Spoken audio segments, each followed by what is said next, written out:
কি কেমন আছেন সবাই? হাজির হয়ে গেলাম সিভিক সেন্সের একটা নতুন এপিসোড নিয়ে। আর আজকের এপিসোডে আমি আলোচনা করব একটা নতুন গাড়ি নিয়ে, যে গাড়িটা মার্কেটে আসতে চলেছে স্কোডা কোম্পানির। হ্যাঁ, ঠিক ধরেছেন, কাইল্যাক। স্কোডা কাইল্যাক, ওদের সব গাড়ির নাম কে দিয়ে হয়, কুশ্যাক, কোডিয়াক, কাইল্যাক।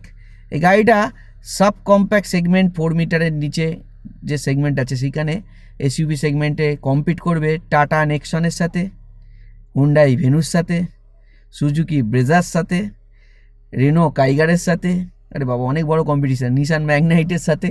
আর কি গাড়ি আছে, কিয়া সনেট আছে, কিয়া সনেটের সাথে মাহিন্দ্রা এক্সইউভি 300 আছে। তো এতগুলো গাড়ি, এবং এই সেকশনটা বা এই সেগমেন্টটা বলুন, এখনকার দিনে কিন্তু গাড়ির বাজারে রুলিং সেগমেন্ট। এই প্রায় 60-70% গাড়ি, টোটাল যে গাড়ি বিক্রি হয় তা কিন্তু এই সেগমেন্টে 70% প্রায় গাড়ি শুধু এই সেগমেন্টের গাড়ি বিক্রি হয়।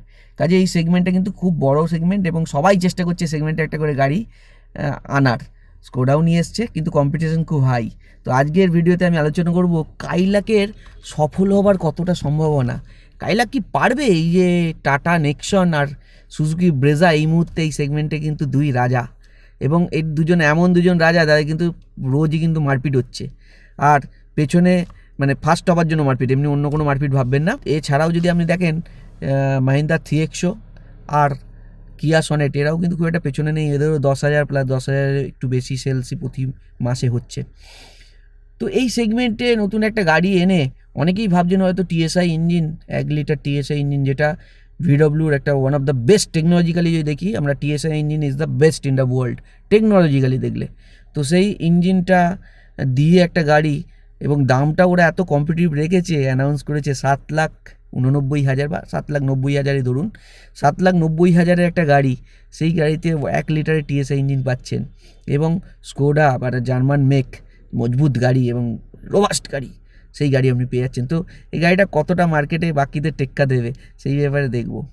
দেখুন, প্রথমেই বলি, স্কোডার যে গাড়িটা নিয়ে এসছে, এই গাড়িটা কিন্তু কিছুটা হলো কুসাকের মার্কেট পুরো খেয়ে নেবে। মানে কুসাকের যে সেলটা হয় সেটা প্রায় চলেই যাবে ধরুন, কারণ একই জিনিস কুসাকের 1 লিটার ইঞ্জিন নিয়ে এটা আসে, সেটা তো আর সেলই হবে না।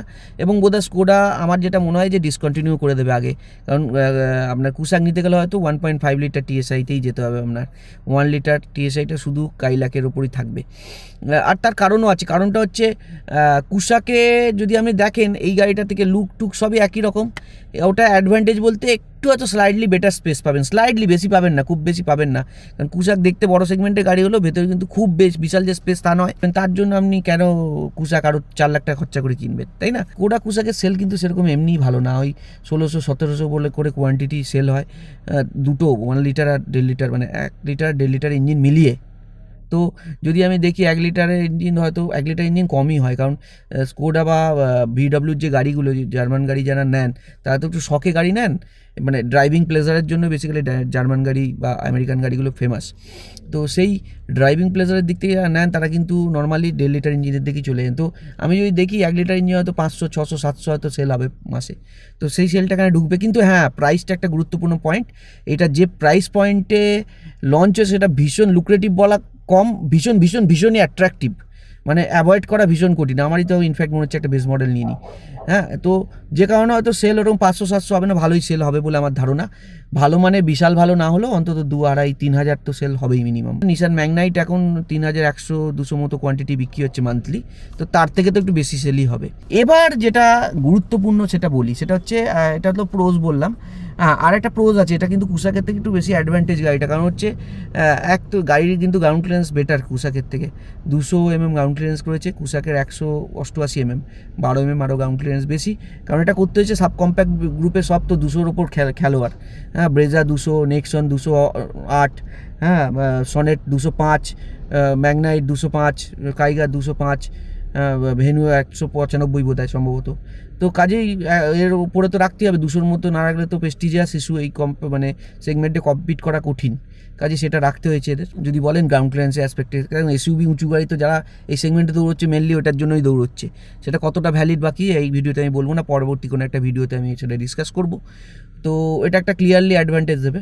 তবে হ্যাঁ, এবার যদি আমি নেগেটিভের দিকে যাই, দেখুন যত যাই করুক স্কোডা বা ভিডব্লিউর যে মেন সমস্যা হচ্ছে ইন্ডিয়ায়, সেটা হচ্ছে আফটার সেলস সাপোর্ট।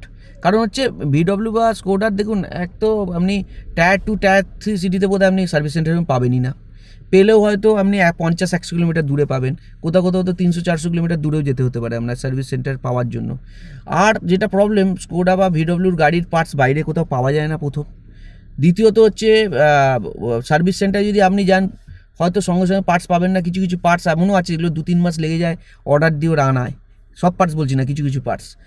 আর সার্ভিস সেন্টারের পার্টসের দাম ভীষণ বেশি। স্কোডার একটা পার্টস, যেটা স্কোডা বা VWর পার্টস নর্মাল অন্য সেগমেন্টে অন্য গাড়ির থেকে কিন্তু প্রায় 3 গুণ, 2.5 থেকে 3 গুণ বেশি হয়। হ্যাঁ, আমি মানছি মেটেরিয়াল কোয়ালিটি জার্মানদের কোনো মানে কোনো তুলনা নেই, ওয়ার্ল্ডে they are making the best material, I know that. But ব্যাপারটা হচ্ছে এমন কি বলুন তো, গাড়ি যখন আপনি মার্কেটে, ইন্ডিয়ান ভারতীয় মার্কেটে যদি আপনি দেখেন, সেখানে যখন আরও 10টা গাড়ি রয়েছে, মানুষ স্বাভাবিকভাবে যেখানে একটু কম আপনার গাড়ি তো কিনে ফেলে তো হাতি পোষার মতো হলে তো হবে না। তো এই ব্যাপারটা খুব ফ্যাক্টর করে। এবং আরও যেটা বড় ব্যাপার, সেটা হচ্ছে লোকাল গ্যারেজে তো আপনার VW বা স্কোডার গাড়িতে চট করে হাত দেয় না। যদি আপনি মেট্রো সিটি হন ঠিক আছে, হয়তো তাও পেয়ে যাবেন কিছু বড় গ্যারেজ, বড় ভালো মেকানিক পেয়ে যাবেন। কিন্তু যদি একটু আপনার টায়ার 2 বা টায়ার 3 সিটি বা গ্রামাঞ্চল সাইড হয়, সেখানে তো আপনার কোনোভাবেই আপনি মানে মেকানিক ধরবেই না গাড়ি। ইভেন আমি মুম্বাইয়ের মতো শহরেও দেখেছি VW স্কোডার গাড়িতে কিন্তু অনেক বড় বড় গ্যারেজে চট করে হাত দেয় না, ওরা বলে না এটা আপনি অন্য জায়গায় নিয়ে যান, এখানে হবে না। তো এই ফ্যাক্টরগুলো রয়েছে, এইগুলো যতক্ষণ না স্কোডা বা VW ইমপ্রুভ করবে, আমার মনে হয় ওদের সেলটা শুধু মেট্রো সিটির উপর বেস করে রয়ে যাবে, বাকি জায়গা থেকে লোক পছন্দ হলেও গাড়ি নেবে না। কারণ আফটার সেলসে এটা একটা খুব বড় ব্যাপার, মানে খরচা কত। আমি একটা সিম্পল বলছি, স্কোডা কুসাকের আমি একটা এস্টিমেট দেখেছিলাম, যেটা হচ্ছে আপনার ক্লাচ প্লেট রিপ্লেসমেন্টের এস্টিমেট প্রায় 35,000 টাকার এস্টিমেট ছিল। ওয়ারাস আপনি ওই সেম জিনিস যদি আপনি গ্র্যান্ড ভিটারা বা আপনি সেগমেন্টে ক্রেটা ফেটা দেখেন, 15-16 হাজার টাকায় হয়ে যায়। আরেকটা ব্যাপার হচ্ছে, স্কোডা বা VW গাড়ির যেটা মেন সমস্যা, ইনিশিয়ালি আপনার অনেকে বলবেন হয়তো সার্ভিস প্যাকেজ খুব কম কস্টে পাওয়া যায়, বা কমপ্লিমেন্টারিও দিয়ে দেয়। নতুন গাড়ি হয়তো দেবে না কমপ্লিমেন্টারি, কিছুদিন পর দিয়ে দেবে, যেমন এখন কুসাক বা এতে অনেক অফারে দিচ্ছে। তো কমপ্লিমেন্টারি দিলেও সেটা কতদিন, 5 বছরের জন্য। এবার 5 বছর কমপ্লিট হয়ে যাওয়ার পর আপনাকে কী করতে হবে, তখন কিন্তু আপনাকে আর কমপ্লিমেন্টারি থাকবে না, তখন কিন্তু আপনাকে ওরকম খরচা করে একটা 15-20 হাজার টাকা নর্মাল রুটিন সার্ভিসে আপনার খরচা হয়ে যাবে। তো এইটা অনেকের কাছে এইটা খুব একটা মানে কী বলবো, অ্যাফোর্ডেবল বা খুব একটা ঠিকঠাক মনে হয় না, যে কারণে আমার মনে হয় যে তারা স্কোডা বা VW গাড়িতে যেতে চান না। আর এরপরও একটা যেটা খুব বড় ফ্যাক্টর, সেটা হচ্ছে রিসেল ভ্যালু। স্কোডা বা VW গাড়ি কিন্তু রিসেল ভ্যালু ভালো হয় না এই ফ্যাক্টরগুলোর জন্য। কারণ মেন হচ্ছে আফটার সেলস, পুরোনো গাড়ির কোনো প্রবলেম থাকলে সে এমনকি এটা হয়, কারণ VW স্কোডা আমি দেখেছি, এদের গাড়ি সার্ভিস সেন্টারে কোনো প্রবলেম নিয়ে যাওয়া মানে পুরোনো গাড়ি বলছি, 6-7-8 বছর পুরোনো গাড়ি, 50-70, 1 লাখ 1.5 লাখ পর্যন্ত এস্টিমেট দিয়ে দেয় ওরা। এবং সেটাও আপনার 2-3 মাস পার্টস আনার জন্য গাড়ি ফেলে রাখতে হবে, তারপর আপনার কাজ হবে। তো এই ব্যাপারগুলো রয়েছে, এগুলো যতক্ষণ না VW বা স্কোডা ফোকাস করবে, ততক্ষণ আমার মনে হয় না এরা এই যতই কাইলাক, যতই ভালো গাড়ি হোক এবং 1 লিটার TSI যত ভালো ইঞ্জিন হোক, ভালো ইঞ্জিন মানে দেখুন, ইঞ্জিনটা যদি আমি প্রসঙ্গগুলো একটু বলেই দিই, যদি আপনি স্মুথনেস বা নয়েজ বলেন, ভালোই আছে ইঞ্জিনে, হ্যাঁ পারফর্ম ভালো করে, যথেষ্ট ভালো পারফর্ম করে। কিন্তু হ্যাঁ, যেটা TSI 1.5 লিটারটা হচ্ছে এক্সেলেন্ট ইঞ্জিন। তো মানে স্মুথনেস, পারফরমেন্স, নয়েজ তো অনেক রিফাইন্ড। তো রিফাইনমেন্টের সমস্যা আছে 1 লিটার TSI ইঞ্জিনে। তো এইসব ফ্যাক্টরগুলো সব মিলিয়ে যদি আপনি দেখেন, তাহলে তাহলে দেখা যাবে যতদিন না স্কোডা বা VW ইন্ডিয়ায় ওদের যে সিস্টেমটা ভালো করছে, সার্ভিস নেটওয়ার্ক এবং সার্ভিস সিস্টেম প্লাস পার্টসকে লোকাল মার্কেটে অ্যাভেলেবেল যতক্ষণ না করছে, ততক্ষণ আমার মনে হয় যে এদের সেল কিন্তু একটা লিমিটেড পর্যন্তই হবে, ওই 3,000-4,000, তার বেশি কিন্তু আমার মনে হয় না যাবে বলে।